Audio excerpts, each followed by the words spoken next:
Hi everyone. देखिए, Britishers जो थे ना वो बहुत ही चालाक किस्म के लोग थे। देखिए 1857 के धमाकेदार रिवॉल्ट के बाद वो लोग भी समझ गए थे कि अगर हम लोग इंडिया में रूल करना चाहते हैं तो इंडियंस का हेल्प हमें लेना पड़ेगा। और किन मामलों पर लेना पड़ेगा? एडमिनिस्ट्रेटिव मामलों पर लेना पड़ेगा। अब एडमिनिस्ट्रेटिव क्या है आप लोग पूछ सकते हैं, शायद कुछ लोग जानते हैं। सुनिए, देखिए किसी भी ऑर्गेनाइजेशन, किसी भी संस्था या किसी भी कंट्री को चलाने के लिए जो एक्टिविटीज हम लोगों को जरूरी है उसे हम लोग कहते हैं एडमिनिस्ट्रेटिव एक्टिविटीज, और होल प्रोसेस को हम लोग कहते हैं एडमिनिस्ट्रेशन। ठीक है, तो एडमिनिस्ट्रेटिव के मामलों पर इंडियंस का हेल्प लेना जरूरी समझा ब्रिटिशर्स ने पहली बार। ठीक है, तो इसलिए 3 एक्ट धराधर उन लोगों ने निकाल दिए। पहले तो 1861 में निकाला, फिर 1887 में और फिर 1902 में निकाल दिया। ठीक है, तो तीनों का नाम तो एक ही था, इंडियन काउंसिल एक्ट, लेकिन निकाला गया था अलग अलग साल में। ठीक है, तो आज हम लोग जो पहला वाला एक्ट पढ़ने वाले हैं उसमें एक हिस्ट्री ऑफ इंडिया में, पॉलिटिकल हिस्ट्री ऑफ इंडिया में एक लैंडमार्क माना जाता है। तो शायद आप लोग समझ सकते हैं कि ये कितना इंपॉर्टेंट है। ठीक है, तो आइए पहले उसके कुछ इंपॉर्टेंट फीचर्स हम लोग जान लेते हैं। तो पहला वाला जो फीचर है पहले मैं आप लोग को समझा दूं, फिर आप लोग बोर्ड पर उसका डेफिनेशन वगैरह देख लेना। ठीक है, तो सुनिए, पहली बार इस एक्ट के तहत क्या किया गया कि रिप्रेजेंटेटिव इंस्टीट्यूशंस को स्टार्ट करवा दिया गया। अब रिप्रेजेंटेटिव इंस्टीट्यूशंस क्या है? देखिए इससे क्या फायदा होगा। देखिए किसी भी लॉ मेकिंग प्रोसेस में अब इंडियंस भी पार्टिसिपेट कर सकता है। मतलब अगर इंडिया के लिए कोई लॉ बना रहा है ब्रिटिश गवर्नमेंट, तब इंडियंस को भी उसमें एक रिप्रेजेंटेटर होना जरूरी है। मतलब इंडियंस के को भी वो रजामंदी देना चाहिए कि हाँ ये लॉ इंडिया के लिए एप्लीकेबल है। मतलब एक रिप्रेजेंटेटर इंडिया के तरफ से भी रहेंगे जो इंडियन होंगे। ठीक है, जो इंडियन होंगे। तो इसलिए इसलिए जो इस एक्ट ने वाइसरॉय को क्या कहा? अरे लॉर्ड कैनिंग हुआ, मतलब उसमें कौन था? लॉर्ड कैनिंग था। तो लॉर्ड कैनिंग को कहा तू एक काम कर, तू ना एक काउंसिल जो है तेरा उसमें इंडियंस को भी इंक्लूड कर ले। लेकिन ब्रिटिशर देखिए बहुत चालू है वो लोग क्या किए कि जो काउंसिल है उसमें इंडियंस रहने के लिए बोला, उन लोग को नॉन ऑफिशियल कर दिया। मतलब ऑफिशियल नहीं किया गया, मतलब वो लोग नॉन ऑफिशियली रहेंगे। फिर भी मतलब रिप्रेजेंटेशन तो दे रहा है ना, वही बहुत बड़ा बात है। ठीक है, सुनिए, देखिए वाइसरॉय ने क्या किया, एक साल बाद 1861 में आया था, 1862 में 3 मेंबर्स को चुना। मतलब इंडिया में इतनी आबादी में सिर्फ 3 रिप्रेजेंटेटिव को चुना, और वो भी कौन? बनारस के राजा थे, और पटियाला के महाराज थे, और सर दिनकर राव थे। इन 3 लोगों को एज ए रिप्रेजेंटेटिव काउंसिल में जगह दे दिया गया। ठीक है, तो यही मैंने जो फर्स्ट फीचर है वहां पर लिखा हुआ है, आप लोग एक बार देख सकते हैं। ठीक है, देखिए स्टार्टेड रिप्रेजेंटेटिव इंस्टीट्यूशंस, इस एक्ट ने रिप्रेजेंटेटिव इंस्टीट्यूशंस का स्टार्टिंग करवा दिया। ठीक है, तो नेक्स्ट देखिए, Indians also can participate in the law making process. मतलब इंडियंस भी इंक्लूड रहेंगे किसमें? लॉ मेकिंग प्रोसेस में, इस एक्ट के तहत। ठीक है, आइए देखते हैं। जो वाइसरॉय थे, इस एक्ट ने वाइसरॉय को ऑर्डर दिया कि तुम अपने काउंसिल में इंडियंस को नॉन ऑफिशियली इंक्लूड करो।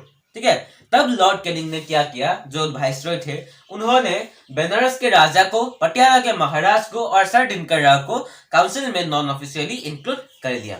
तो शायद आप लोग समझ गए। तो ये मैंने पॉइंट को एज ए कॉम्पैक्ट करके रखा है। ठीक है, मतलब बहुत बड़ा छोड़ा नहीं करके रखा। आप भी इसी तरह अपने नोट्स को बनाइए। ठीक है, देखिए नेक्स्ट जो इंपॉर्टेंट पॉइंट है वो है कि जो बहुत इंपॉर्टेंट है, क्योंकि हमने अगले जो भी एक्स पढ़े थे उसमें सिर्फ क्या था? सेंट्रलाइजेशन था। मतलब सेंट्रलाइजेशन मतलब क्या? छोटे छोटे जो प्रोविंसेस है उनसे पावर्स लेकर हायर लेवल्स को दे दिया गया था। लेकिन अब पहली बार डिसेंट्रलाइजेशन प्रोसेस स्टार्ट हुआ। अब डिसेंट्रलाइजेशन मतलब क्या है? उसका अपोजिट रहेंगे, है ना। डिसेंट्रलाइजेशन मतलब जो हायर लेवल है, मतलब बंगाल के जो थे उससे पावर्स लेकर छोटे छोटे लेवल्स को, जैसे मद्रास हो गए, बॉम्बे हो गए, उनको पावर्स दे दिया गया। देखिए पावर्स तो पहले से ही था, पावर्स तो उन लोगों के पास पहले से ही था, लेकिन जो पहले एक्ट हमने पढ़े थे उन लोगों ने क्या किया? उनसे पावर छीनकर ले लिए थे। तो इस एक्ट ने उनका पावर्स रिस्टोर किया, उनको गिव नहीं किया, उनको रिस्टोर किया गया। अब जब लिखेंगे अब ध्यान रखिएगा इस बात को। ठीक है, तो ये देखिए, started decentralization process by restoring, यहां पर हमने गिविंग नहीं लिखा है, रिस्टोरिंग लिखा है। ठीक है, restoring powers to Madras and Bombay provinces, मतलब वो लोग भी अपने अपने जगह पर अपना खुद का लॉस बनवा सकता है। ठीक है, तो आइए नेक्स्ट फीचर पर चलते हैं जो बहुत ही इंपॉर्टेंट है। देखिए एक तीनों जगह पर न्यू लेजिस्लेटिव काउंसिल बनवाना के लिए स्टार्ट करवा दिए गए। मतलब उन जगह पर जो लेजिस्लेटिव काउंसिल है, मतलब जो लॉ मेकिंग बॉडी है, वो खुद अपना लॉस बना सकता है। ठीक है, तो कहां कहां पर बनवाने के लिए कहा गया था इस एक्ट ने? बंगाल में और नॉर्थ वेस्टर्न प्रोविंसेस में और पंजाब में। लेकिन बनवाया कब? 1862 में बनवाया बंगाल में, 1886 में बनवाया नॉर्थ वेस्टर्न प्रोविंसेस में, और 1897 में बनाया पंजाब में।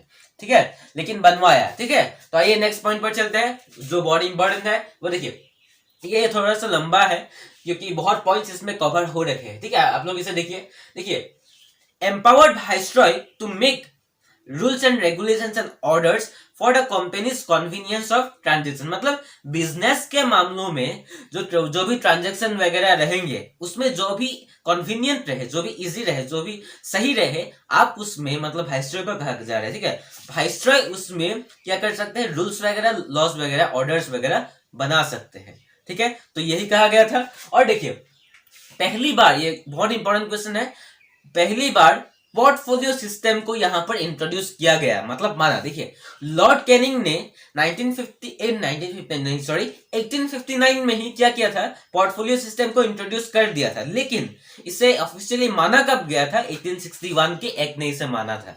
ठीक है, तो आप लोगों को कंफ्यूज करने के लिए पूछ सकता है कि पोर्टफोलियो सिस्टम कब इंट्रोड्यूस हुआ था। अब लोग लिखिएगा 1859 को इंट्रोड्यूस हुआ था, लेकिन इसे माना गया था 1861 में। देखिए पोर्टफोलियो सिस्टम क्या है? पोर्टफोलियो सिस्टम क्या ये है कि इस पोर्टफोलियो सिस्टम के अंदर देखिए जो भी वाइसरॉय थे उसे असेस करने के लिए, उसे एडवाइस करने के लिए एक बॉडी था, एक काउंसिल था। उस काउंसिल के जो भी मेंबर्स थे उन लोगों को एक एक डिपार्टमेंट दे दिया गया कि तुम इस डिपार्टमेंट को देखो और तुम इस डिपार्टमेंट के जो भी फैसले हैं, जैसे कोई भी ऑर्डर्स वगैरह है, किसी भी निर्णय लेना है, तो तुम ही लो। ठीक है, मतलब एक एक इंसान को, एक एक मेंबर को एक एक डिपार्टमेंट उसके काबिलियत के हिसाब से दे दिया गया।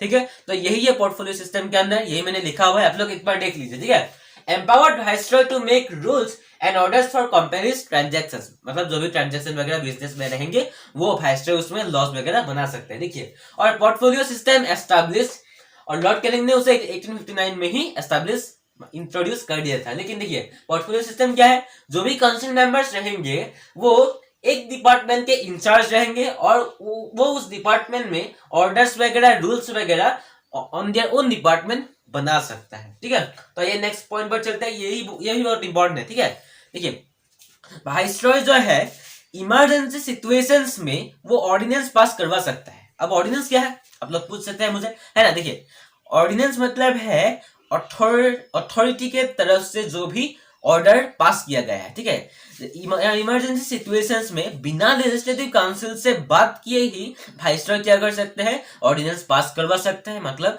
कोई भी ऑर्डर अथॉरिटी के साथ पास करवा सकता है और उस ऑर्डिनेंस का वैलिडिटी कितने तक है? 6 मंथ्स तक उसका वैलिडिटी है। तो शायद आप लोग समझ गए। तो यही था, बहुत ही सिंपल सा, बहुत ही इजी सा एक्ट जो था हम लोगों ने पढ़ा। ठीक है, तो आप तो आप इसका एक स्क्रीनशॉट ले लीजिए। ठीक है, और आप इसको नोट करिए और मिलते हैं अगले वीडियो में। तब तक के लिए थैंक यू।